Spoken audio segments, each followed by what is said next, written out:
इस श्रृंखला में आप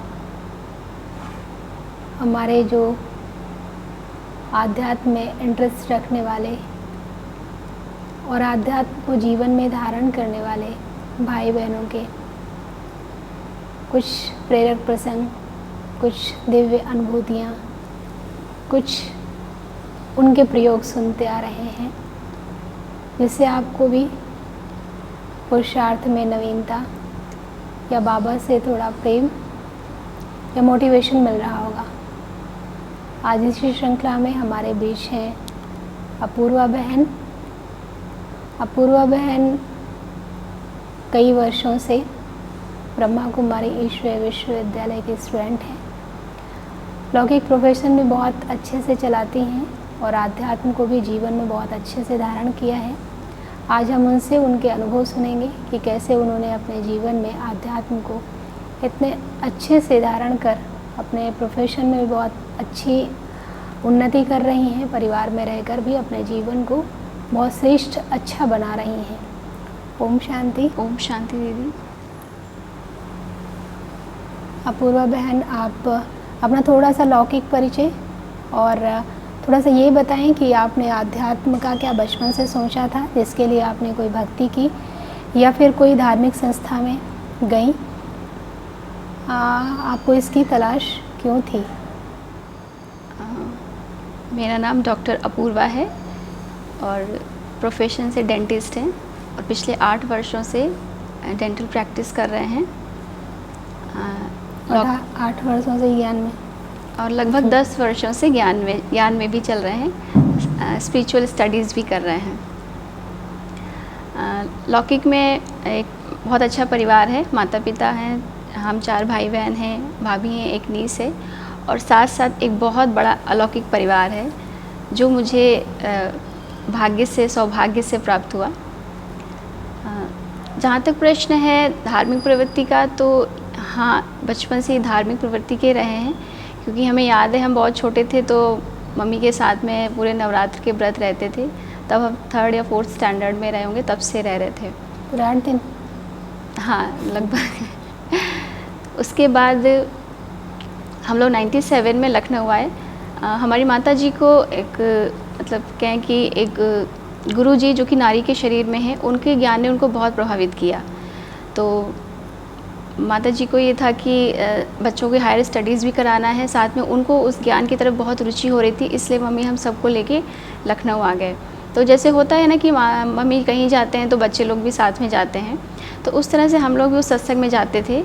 और ज्ञान तो नहीं समझ में आता था क्योंकि बच्चों को ज्ञान का, लेकिन वहाँ का जो जैसे एक सत्संग का माहौल होता है, आध्यात्मिक माहौल होता है और बड़ों की सेवा होती है, तो इस तरह की छोटी छोटी बातें, भजन गाना, गीत गाना, तो ये सब हम लोग उसमें पार्टिसिपेट करते थे और जब जब टाइम मिलता था मम्मी के साथ जाते थे।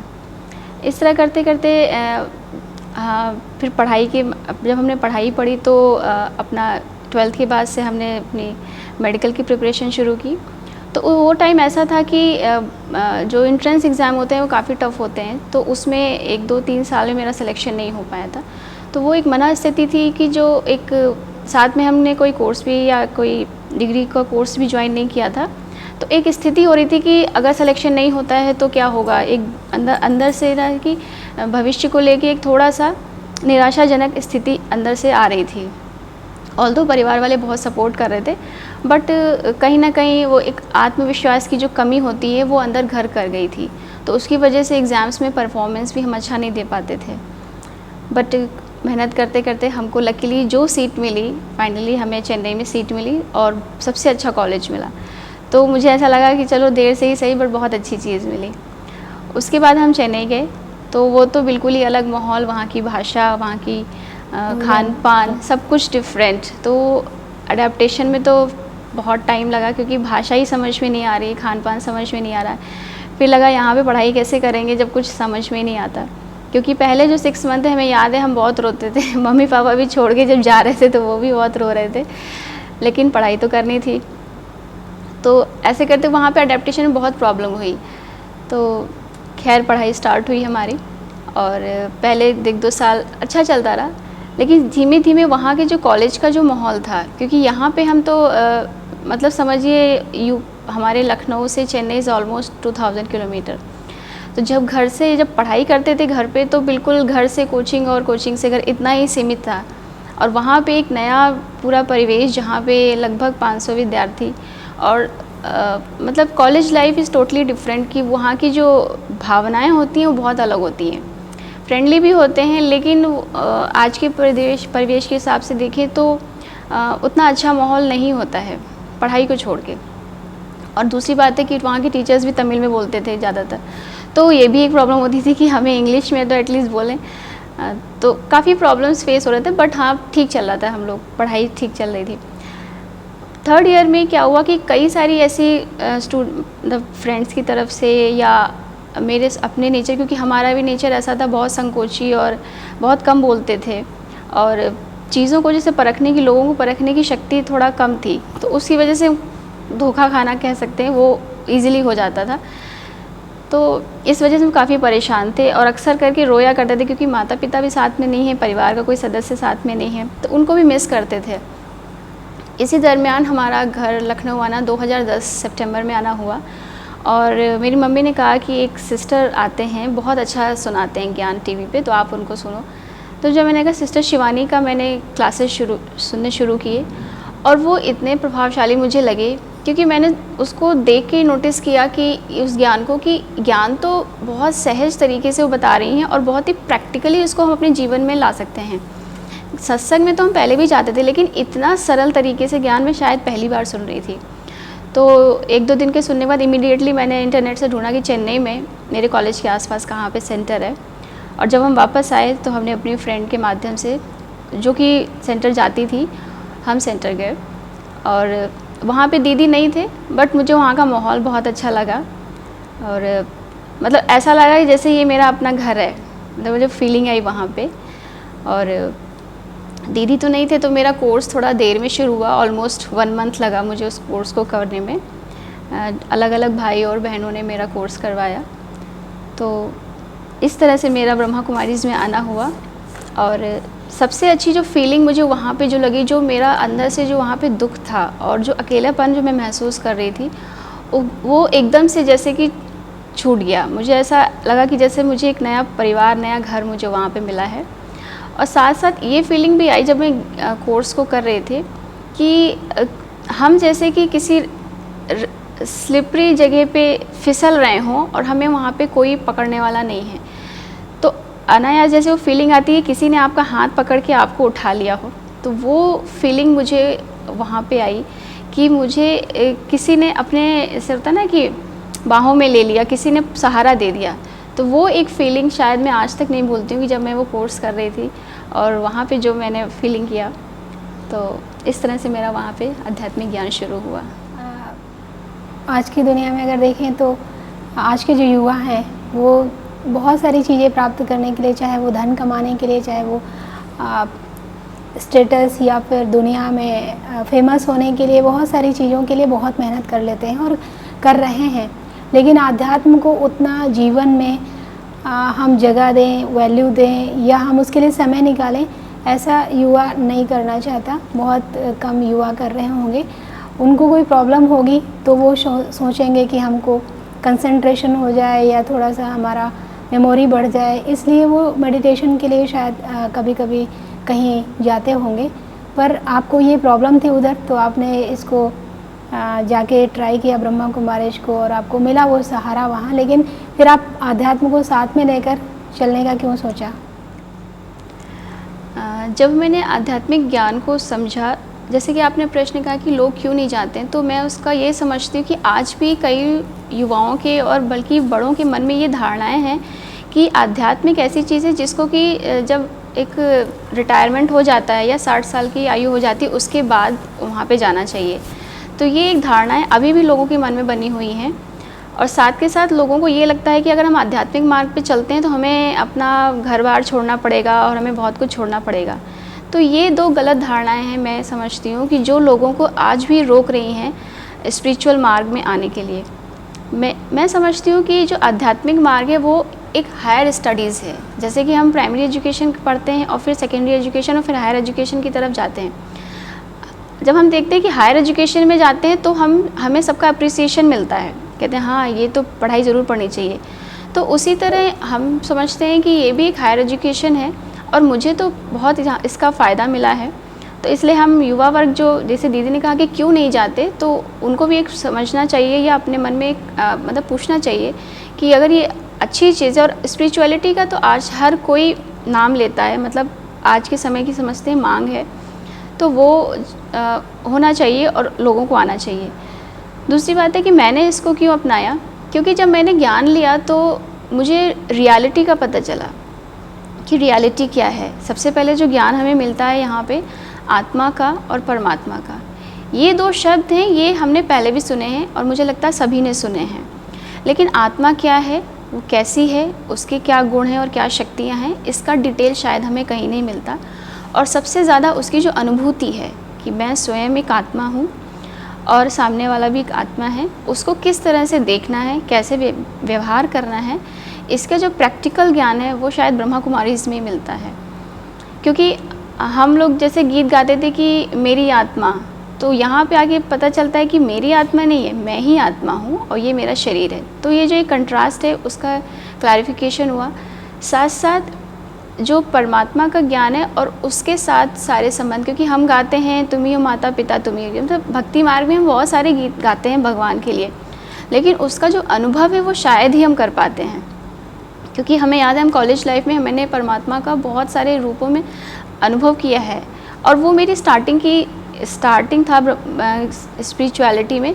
तो मुझे ये लगता है कि मैंने उतना ईश्वर को शायद नहीं अनुभव किया जितना परमात्मा ने मेरा साथ दिया, उनकी तरफ से मुझे बहुत अनुभूति हुई। जैसे कभी अगर बीमार पड़ जाते थे तो मुझे याद है कि हॉस्टल लाइफ में मैं एक बार बीमार पड़ गए रात को, और अगले दिन मंडे था, ऑब्वियस सबको जाना था कॉलेज और सब चले गए और हम ये सोच रहे थे कि अब कौन है यहाँ पे, क्योंकि ऑब्वियस कोई नहीं था वहाँ पे। तो मेरी एक फ्रेंड जो कि बैंक में काम करती थी, उसने उस दिन छुट्टी ले रखी थी और वो मेरे से मिलने आई। तो उसको देख के हम मुस्कुराने लगे कि, और साथ ही परमात्मा को थैंक्स किया कि कैसे आप किसी न किसी को माध्यम बना के, निमित्त बना के आप अपने बच्चों की हेल्प करते हैं। और जब ये ज्ञान मार्ग में मैंने इसको इम्प्लीमेंट करना शुरू किया तो मैंने अपने अंदर एक जो कॉन्फिडेंस लेवल होता है उसको बहुत बढ़ा हुआ पाया। क्योंकि 2 साल से जब हम कॉलेज लाइफ को जो हम बढ़ रहे थे तो कहीं ना कहीं एक इनसिक्योरिटी की फीलिंग रहती थी, एक डर रहता था, या समझिए एक हीन भावना सी रहती थी कि हमसे नहीं हो पाएगा या मेरा कोई दोस्त नहीं है, इस तरह से मतलब उस लेवल हम बाह्य चीज़ों से अपने आप को नापते थे। लेकिन जैसे ही आध्यात्मिक ज्ञान मिला, मतलब एक नई ऊर्जा, एक नई शक्ति का संचार हो गया। फिर तो मुझे ऐसा लगता था कि जैसे सारे ही मेरे मित्र हैं, सभी मेरे, और सबसे मेरी अच्छी फ्रेंडशिप हो गई। और लकीली मैं समझती हूँ कि जो पढ़ाई होती है, जो ज्ञान, जो कॉलेज का पढ़ाई है, जो हमारी मेडिकल की पढ़ाई थी, उस पूरे दरमियान में मुझे सबसे अच्छे प्रोफेसर्स मिले, मेरा काम भी बहुत अच्छा हुआ। और जिन लोगों को, जैसे मेरे फ्रेंड्स थे, वो अगर घबरा भी जाते थे तो हम उनको जैसे ना ज्ञान के माध्यम से इतना हम लोग ज्ञान सुन रहे थे, तो उसके आधार से मेरे अंदर इतना शांति और धैर्यता और कॉन्फिडेंस आ गया कि हम लोगों को सांत्वना देते थे, नहीं ठीक हो जाएगा। तो धीमे धीमे ये जो स्पिरिचुअल ज्ञान था, ये मेरी एक पहचान कॉलेज में बनता जा रहा था। तो इसका जो मैंने अनुभव किया कि ये रियल है, तो जितना हम रियलिटी के समीप रहते हैं ना, उतना ही हमें खुशी, आनंद और सुख की अनुभूति होती है। और ये कहते कि जब कॉलेज हमारा ख़त्म हुआ तो हमको एक टाइटल भी मिला, पीसफुल सोल, क्योंकि तब तक शायद ये सब जान चुके थे कि ये ब्रह्मा कुमारी से जानती है, और उस तरह से हमारा बिहेवियर भी कॉलेज में हो गया था। तो हम समझते हमको कॉलेज लाइफ में तो इसका बहुत फ़ायदा मिला। आपको निश्चय कैसे हुआ कि ये सत्य ज्ञान है और परमात्मा का ज्ञान है? जब हम ज्ञान में आए, जो कोर्स होता है 7 डेज़ का, तो उसमें जो पाठ पढ़ाए जाते हैं, तो मेरा बहुत सारे प्रश्न उठते थे। तो एक एक प्रश्न का हमारी दीदी ने वहाँ पे बहुत अच्छे से क्लैरिफिकेशन दिया। जैसे कि मैं ये पूछती थी कि जब ईश्वर जैसे सर्वव्यापी है तो कण कण में है, सब कहते हैं, तो कैसे उन्होंने बताया कि कण कण में नहीं, अगर कण कण में हो तो हमें हर जगह से सुख मिले, हर चीज़, हर संबंध में और हर वस्तु से हमें सुख मिले, तो वैसा तो नहीं होता है। तो इस तरह से परमात्मा एक है, उसको हमेशा ऊपर करके याद करते हैं। उसके बाद हमने उनसे प्रश्न पूछा कि जो हमारे गुरुजी थे, तो ऐसी आत्माएं जैसे उनके पास कोई ना कोई तो सिद्धि होती है कि लोग उनके पास जाते हैं, और वो कहीं ना कहीं अगर यथार्थ ज्ञान नहीं, लेकिन हाँ परमात्मा को, भगवान को याद करने के लिए और बार बार उसका नाम लेते हैं, और उनसे बहुत सारी प्राप्तियाँ और सिद्धियाँ लोगों को मिलती हैं। तो ऐसा क्यों होता है? तो इस ज्ञान के थ्रू हमें पता चलता है कि इस धरा पे जब बहुत सारी अच्छी आत्माएं अवतरित होती रहती हैं, जिसके द्वारा जब कई लोगों को जब ज्ञान की आवश्यकता होती है तो परमात्मा उनको भेजते हैं। लेकिन जैसे हमने गीता में सुना कि जब अति ग्लानि होती है तब परमात्मा अवतरित होते हैं, तो ये ज्ञान हमने बाहर कहीं भी नहीं सुना था। और एक एक प्रश्न जो मैं पूछती थी उसका बहुत सटीक और बहुत लॉजिकल आंसर मुझे मिलता था, जो मुझे स्वीकार होता था कि हाँ ये ठीक है आंसर। तो इस तरह से, और साथ में जो आत्मानुभूति है वो मैंने बहुत की, क्योंकि हम उस आत्मा को फील करते थे। और हमें याद है कि जब हम उसको फील करते हुए, कई बार ऐसा हुआ जब हम सेंटर से बस स्टैंड जाते थे, तो वो एक खुशी जो होती थी उसमें इतना आनंद आता था कि समटाइम आई फील कि ये मैं जैसे ज़मीन से ऊपर चल रही हूँ। तो वो एक अलौकिकता जो है वो मुझे महसूसता हुई। तो ज्ञान में जब महसूसता हो तभी आप उसको रियल मान सकते हैं। अगर सिर्फ वो ज्ञान है और हम सिर्फ उसको सुनते आ रहे हैं और सिर्फ मानना है इसलिए मानते हैं, तो हमें वो ऊंचाइयों पर नहीं ले जाता। लेकिन जब हमें उसकी फीलिंग आती है तो हमें लगता है कि हाँ ये सत्य ज्ञान है। दुनिया में ये बहुत क्या कहेंगे फेमस है कि ब्रह्मा कुमारीज में बहुत नियम धारणाएं होती हैं, इसलिए कई लोगों को अच्छा लगता है लेकिन चलने की हिम्मत नहीं कर पाते, क्योंकि कई लोगों के घर में वो अकेले चलते हैं, कई लोगों के अकेले नहीं चलते हैं लेकिन फिर भी संबंधियों के घर आना जाना होता है। तो यहाँ की जो धारणाएं हैं वो उन्हें थोड़ा सा मुश्किल लगती हैं, तो वो लोग नहीं चल पाते। तो आपके प्रोफेशनल लाइफ में, परिवार में ब्रह्मा कुमारीज के जो नियम धारणाएं हैं उनको हमें पता है कि आप अच्छे से करती हैं, तो उसमें कोई प्रॉब्लम आई, और अगर आई तो आपने कैसे उसको सामना किया, फेस किया? ब्रह्मा कुमारीज का जो ज्ञान है, बल्कि मैं तो कहती हूँ कोई भी ज्ञान है स्पिरिचुअल के अलावा भी, जो हम जैसे स्टूडेंट्स हैं वो ज्ञान लेते हैं, तो हम देखते हैं बच्चों को भी कोई ना कोई अनुशासन में जब वो होते हैं, जैसे स्कूल जाना भी एक अनुशासन है, घर पे नियम से उठना, पढ़ाई पढ़ना, अपनी दिनचर्या को सेट करना, तो वो भी एक अनुशासन है। तो उस अनुशासन में हमें फ़ायदे बहुत होते हैं। तो ऐसे ही ब्रह्मा कुमारीज में स्पिरिचुअल स्टडीज़ है, यहाँ ये आध्यात्मिक विद्यालय है, और यहाँ पे जो पढ़ाई होती है, तो पढ़ाई के साथ साथ कुछ नियमों का अगर हम पालन करते हैं तो उस पढ़ाई का हमको बेनिफिट बहुत मिलता है, और उसके जो अनुभव हैं वो हमें उससे हमारी बहुत उन्नति होती है। जो जैसे यहाँ पे बेसिक है, यहाँ पे सात्विक खान पान रहना और पवित्रता को धारण करना। पवित्रता का तात्पर्य यहाँ पे तन, मन और धन की पवित्रता से है। तो ये जो ज्ञान है, तो सात्विक फूड तो हाँ बहुत इजीली हो गया, क्योंकि घर में भी थोड़ा बहुत प्याज खाते थे तो वो तो बहुत इजीली छूट गया, क्योंकि हमारे ज्ञान में आने के बाद लगभग 5-6 महीने के बाद हमारे माता पिता भी ने भी ये ज्ञान लिया, तो सात्विक खान पान तो बहुत इजीली हो गया घर का।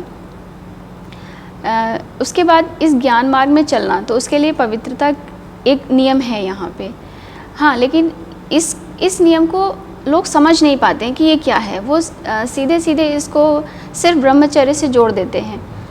तो लेकिन यहाँ पे परमात्मा कहते हैं कि अब समय देखो, समय क्या चल रहा है और इस विश्व की इस समय मांग क्या है, इस संसार की मांग क्या है। तो सबसे ज़्यादा है शुद्धता की, वो संबंधों में, जीवन में एक शुद्धता होनी चाहिए, जिससे हम एक अच्छे समाज का संरचना कर सकें। तो ये जब हमने जीवन में लाया, तो कहीं ना कहीं एक परिवार में एक जो सामान्य धारणा बनी हुई है कि पढ़ के आए हैं और अब आगे का जीवन कैसे है, तो उसके लिए कुछ ना कुछ तो उन लोगों ने, परिवार ने भी कहा और साथ के सगे संबंधियों ने भी बीच बीच में कहा। लेकिन हमें लगता था और लगता है कि वो जीवन तो सामान्य सभी जी रहे हैं, तो कुछ हट के किया जाए। और अगर एक व्यक्ति, जैसे समाज में या घर में, मैं कई बार बोलती हूँ, अगर घर में कुछ साफ़ सुथरा नहीं पड़ा है तो किसी एक व्यक्ति को तो आगे सफाई करनी पड़ेगी, कुछ करना पड़ेगा, तो फिर वो सबको अच्छा लगेगा। तो इसीलिए मैं सोचती हूँ कि एक व्यक्ति को तो जैसे मैं अपने घर में मैं समझती हूँ कि सबसे पहले शुरुआत शुरुआत किया, तो विरोध तो हुआ थोड़ा बहुत आंतरिक घर में भी हुआ कि उनको लगता था कि जैसे बाकी सत्संग हैं, ज्ञान है, उस तरह से ही जीवन को जियो, लेकिन ये हायर, मैंने जैसे बोला ये हायर स्टडीज़ है, तो यहाँ पे और ज़्यादा नियम और धारणाएँ जब करेंगे तो उसका हमें बहुत अनुभूति और प्राप्तियाँ बहुत हैं। तो थोड़ा सा विरोध हुआ, लेकिन समय के साथ जैसे कहते हैं घर वाले आपके कर्मों से, आपके व्यवहार से परिवर्तित होते हैं, तो मैंने भी बहुत कोशिश की कि मेरे कर्मों से, व्यवहार से मेरे घर वाले संतुष्ट हो। तो आज की डेट में मैं समझती हूँ कि इसमें जब तक हम चीज़ों को नहीं जानते हैं तो बहुत विरोध होता है। तो लकीली 2019 में मेरी माताजी को भी सौभाग्य प्राप्त हुआ, मधुबन जो कि ब्रह्मा कुमारीज़ का हेडक्वार्टर है, वो एक विशालता, वहाँ के भाई बहनों का रहन सहन, वहाँ की जो विशेषताएं हैं, उसको जब पास से जाके अनुभव किया तो उनका भी हृदय परिवर्तन हुआ, उनका भी मानसिक परिवर्तन हुआ कि नहीं, ये सबसे श्रेष्ठ संस्था है, सबसे श्रेष्ठ विचारों वाली संस्था है और ये लोग बहुत अच्छा कार्य कर रहे हैं समाज के लिए। तो उस तरह से माताजी का बहुत सहयोग मिला, मेरी बहन का भी बहुत सहयोग है और लगभग माताजी, पिताजी, भाइयों का सभी का बहुत सहयोग है और इस तरह से मुझे बहुत फ़ायदा मिला। और एक बात हम और कहना चाहेंगे कि वो शायद अभी दीदी पूछें तो मैं पहले ही बता देती हूँ कि जब हम ये जैसे दीदी ने जो युवाओं वाला क्वेश्चन पूछा था कि आज का युवा हर किसी न किसी फेज़ से गुज़र रहा है, तो वो परिवर्तन के लिए तैयार नहीं होता है जल्दी। हम जब कॉलेज लाइफ से जब वापस लखनऊ आए तो हम भी 3 फेज़ से गुज़र रहे थे। एक तो कॉलेज से प्रोफेशनल लाइफ शुरू करनी है, हॉस्टल लाइफ को छोड़ के वापस घर आना है और कहीं ना कहीं वहाँ का आध्यात्मिक लाइफ जो वो परिवार था उसको छोड़ के यहाँ पे आना है। तो सबसे पहले जो मुझे जहाँ पे कहें सरलता, सहजता हुई, वो आध्यात्मिक मार्ग था, क्योंकि यहाँ का जो वातावरण है, या मैं कहूँ ब्रह्मा कुमारी इसका हर शहर में जो भी सेंटर है, अगर हम जाते हैं, मैंने खुद अनुभव किया है, मैं 4-5 जगह जाके हूँ, तो सब जगह एक जैसा माहौल होता है, एक परिवार वाली फीलिंग होती है और सब अपने दिखाई देते हैं। और दूसरी बात है परिवार का, जैसे मैंने बताया पहले विरोध था, लेकिन धीमे धीमे कुछ प्रॉब्लम्स घर में थी जो कि आजकल सभी घरों में होती हैं, वैसे ही संबंधों में या कह लें कुछ ना कुछ ऊपर नीचे बातें आती हैं, तो उसको बहुत सी धैर्यता से, सहजता से उसको हमने परिवार के सहयोग लेते हुए क्रॉस किया। और जो मेरा प्रोफेशन है उसके लिए मैं कहती हूँ कि परिवार ने बहुत सहयोग किया और जो क्लिनिक खोला उसका भी इनॉग्रेशन हमारी दीदी ने किया। उसके बाद जो डेंटल कोर्सेज़ करने होते हैं, तो अब चूँकि हम लखनऊ आए थे, हम यहाँ पे किसी डॉक्टर को, किसी भी व्यक्ति को जानते नहीं थे, क्योंकि 5 साल चेन्नई में रह के आए थे। तो यहाँ पे किसी अच्छे डॉक्टर को ढूंढना और उसके सानिध्य में रह के सीखना, ये भी एक प्रश्न था कि जब एक्सपीरियंस होगा तो हम हमारी क्वालिटी, हमारे स्किल बढ़ सकते हैं।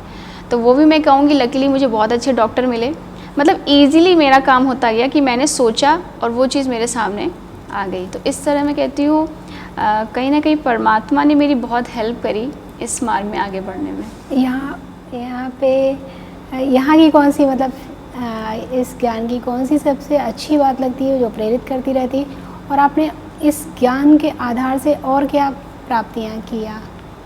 सबसे अच्छी बात मुझे यहाँ पे निस्वार्थ अपनापन, सच्चाई, सफाई और एक जो सिक्योरिटी होती है, जैसे हर एक आत्मा को एक आंतरिक सहारा कह लें, उसकी आवश्यकता होती है कि कोई मेरा अपना हो, तो वो चीज़ मुझे यहाँ अंदर तक बहुत फील होती है।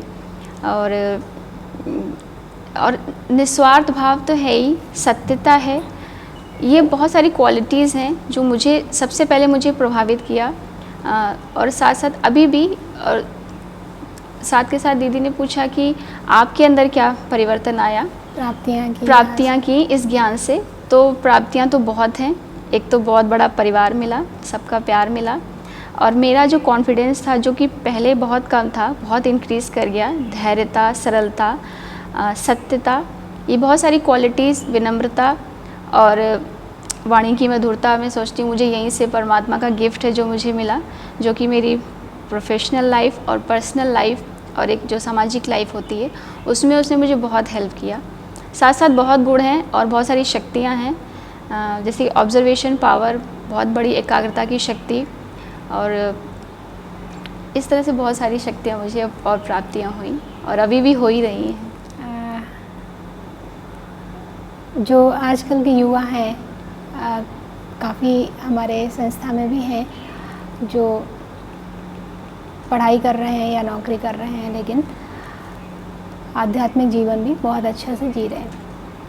उनको कई बार प्रॉब्लम होती हैं उनके घरों में, माँ बाप की, या फिर उनकी कुछ आदतें ऐसी रही होंगी जो वो चाह कर भी नहीं छोड़ पाते हैं। जैसे आजकल फ़ोन वगैरह का कितना है, व्यक्ति उसको उसमें चला जाता है तो फिर कितना टाइम चला गया नहीं पता पड़ता। और दूसरा, जो नहीं है लेकिन फिर भी उनके समस्याएं जीवन में हैं, उनके लिए कोई मैसेज अगर आप दें तो उनको भी बहुत सहज समस्याओं से समाधान मिल जाए, या परमात्मा से बहुत अच्छा कनेक्शन उनका हो जाए, जैसे उनका भी विल पावर इतना बढ़ जाए कि वो अपनी समस्याओं को खुद ही समाधान कर लें, या फिर वो बहुत अच्छे से अपने जीवन को गुणवान बना के समाज के लिए या परिवार के लिए कुछ अच्छा कर सके। नहीं तो वो अपनी समस्याओं में इतना ज़्यादा ग्रसित हैं कि उनके घर वाले उनके बारे में सोचते हैं कि इसका आगे चलकर क्या होगा, या ये जो कर रहा है वो उसमें पूरा सफल नहीं हो पाएगा।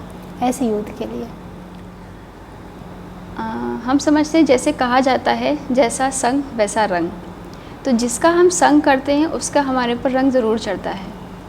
और अगर हम ज़्यादा से ज़्यादा परमात्मा संग करेंगे तो इस दुनिया में सबसे श्रेष्ठ जो है वो परमात्मा ही है, ये हम सब जानते हैं। तो जितना ज़्यादा टाइम और जितना ज़्यादा मन और बुद्धि से हम ईश्वर के सानिध्य में रहेंगे, उनके दिए हुए ज्ञान को हम जितना ज़्यादा अपने साथ रखेंगे, तो वो हमें जो शक्ति, आंतरिक शक्ति मिलेगी, उससे हमारी बहुत सारी समस्याएं अपने आप सॉल्व हो जाएंगी। मैं एक एग्जांपल देना चाहूँगी कि जैसे बच्चे होते हैं और हम सब भी मैथमेटिक्स पढ़ते हैं। मैथमेटिक्स सबको टफ़ लगती है ऑलमोस्ट, लेकिन जैसे ही उसके इक्वेशंस और उसके फॉर्मूला हमें समझ में आ जाते हैं, हम अपने आप डिमांड करते हैं कि हमें और क्वेश्चंस दिए जाएं और इसको हम सॉल्व करें। हर बच्चा करता है।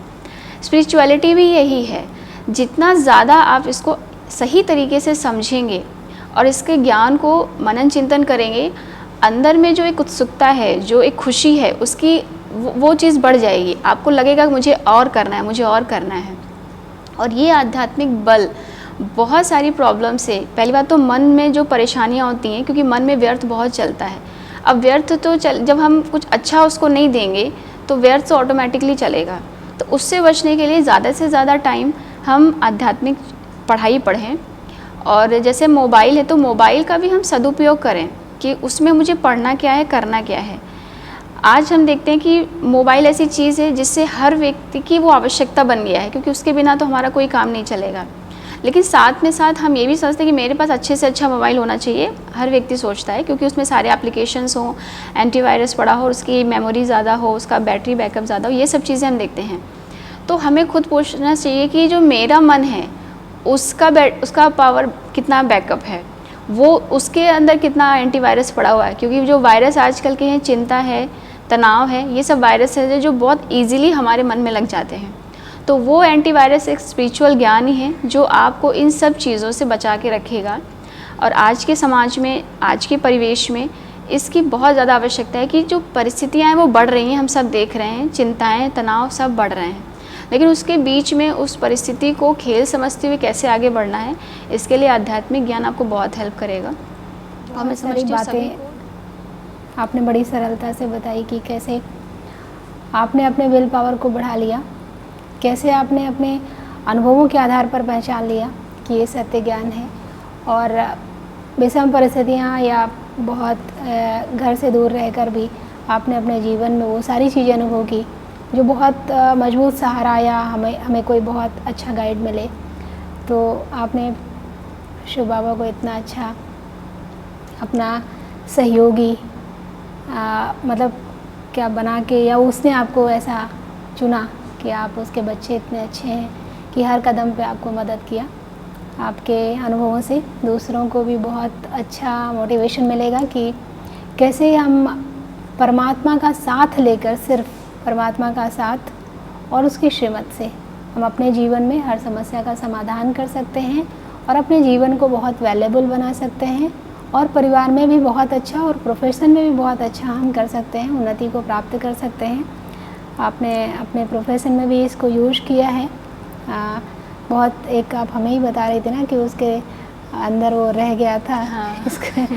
स्क्रू रह गया था, तो कैसे आप देखिए कि समस्या तो बड़ी है लेकिन वो फिर भी तो एक जैसे चमत्कार जैसा है। आप बता सकती हैं उसको। प्रोफेशन में तो मुझे जैसे लगता है परमात्मा का बहुत साथ है कि जब आपका इंटेंशन बहुत अच्छा होता है तो अगर फिर भी आपसे कोई अनायास गलती हो जाती है तो परमात्मा कैसे आपकी रक्षा करते हैं। तो ये मैंने अनुभव किया कि मैंने एक पेशेंट का इम्प्लांट का केस मैं कर रही थी, तो उसमें एक बहुत माइन्यूट सा बहुत ही 2 mm का स्क्रूज पड़ते हैं, तो वो चेंज करना होता है। तो मैंने एक पेशेंट का चेंज करके और पूरा फिट करके उनको घर भेज दिया कि नेक्स्ट सिटिंग में आप आइएगा। वो घर गए और उन्होंने भोजन किया, भोजन करने के बाद पानी वानी पी के जब वो सब क्लीन कर रहे थे तो उनको कुछ मुंह में फ़ील हुआ कि ये क्या चीज़ है। तो वो चूँकि हमारे घर के पास में ही रहते हैं तो वो मुझे वापस लेके आए कि ये क्या है। और मैं इतना सरप्राइज़ थी उस चीज़ को देख के कि एक तो इतनी छोटी सी चीज़ और डेंटल में खाना भी खाया, पानी पिया, वो वहीं पे एज इट इज़ वो कोने में जाके टिक गया। नहीं तो इतनी छोटी सी चीज़ हम भी देखते हैं, कंकड़ पत्थर होता है वो ईजिली फील हो जाता है मुंह में, और वो बहुत महंगी चीज़ भी थी और उसको फिर रिप्लेस करने में टाइम भी लगता। और मतलब वो कैसे अपनी जगह बनाना, तो ये तो मैंने सोचा तो मैजिक हो गया कि ये चीज़ तो वो मैंने इंटेंशनली नहीं किया था कि गड़बड़ को, वो पता नहीं कैसे हो गया। तो मैंने ऐसे बहुत सारी चीज़ें देखी कि प्रोफेशन में तो मुझे बहुत हेल्प करी। जैसे कि मैंने सोचा है मैं इम्प्लांट का कोर्स करना है लेकिन मुझे लखनऊ के बाहर नहीं जाना है, दिल्ली या मुंबई, मतलब वहाँ जाना फिर 4-5 डेज़ रहना और फिर यहाँ पे कौन देखेगा। तो जो हम सोचते थे कि मुझे ये कोर्स करना है तो वो मैं देखती थी विद इन अ वीक कोई ना कोई व्यक्ति आता था, कहता था ये आप कोर्स करना चाहेंगे, या मुझे कोई इक्विपमेंट चाहिए अपने क्लिनिक के लिए। तो मैं सोचती थी ये अगर ये बेटर होता लखनऊ में मिल जाता। तो मैंने देखा कि वो ट्रेड लखनऊ में लगने लगा। तो हर चीज़ जो हम थॉट कर रहे थे, तो मैंने सोचा कितना भी आप अच्छे से संकल्प करो। अपने परिवार के लिए भी मैंने ये चीज़ बहुत जैसे कहते हैं योग का प्रयोग किया। जब संबंधों को सुधारने के लिए मैंने कई बार ऐसे प्रयोग किए जिसके मुझे अनुभव हुए कि हाँ, जब मन में स्वच्छता होती है और अच्छे भाव होते हैं एक दूसरे के लिए तो वो चीज़ बहुत जल्दी महसूस होती है। साथ के साथ आज के समय में जो परिस्थितियाँ आ रही हैं, हमने भी देखा है कि कोई भी परिवार इस समय कई प्रकार की ऐसी परिस्थितियाँ जिसमें व्यक्ति पूरी तरह से फंस जाता है और उससे निकल नहीं पाता है और उसमें बहुत उसका लंबा समय निकल जाता है। लेकिन हमारे परिवार में बहुत सारे लोग मतलब इस ज्ञान को बहुत अच्छे से फॉलो कर रहे हैं और परमात्मा के सानिध्य को महसूस करते हैं। तो वो परिस्थितियाँ ज़रूर आई हमारे परिवार पे भी, लेकिन उससे हमें ऐसा लगा जैसे ईश्वर ने हमें ऐसे करके ऊपर से निकाल दिया। और परिस्थिति तो आनी ही थी क्योंकि वो जैसे कहते हैं कि एक दूसरे का कर्म हिसाब किताब है, तो वो तो होना ही था। लेकिन कितनी ईजिली और आसानी से हम उन परिस्थितियों को पार कर गए। तो ये मुझे लगता है कि ईश्वरीय ज्ञान और ईश्वरीय मदद ने हमको इस तरह से उनसे निकाला। नहीं तो अगर ये ज्ञान नहीं होता तो पता नहीं किस तरह से हम उसको फेस करते। होने के कारण व्यक्ति छोटी छोटी बात को बड़ा बना देता है। और हमें अगर शक्ति है, ज्ञान का मतलब समझ है और हमें परमात्मा का साथ है, तो फिर बड़ी परिस्थिति को भी हम बहुत छोटा समझकर पार कर लेते हैं।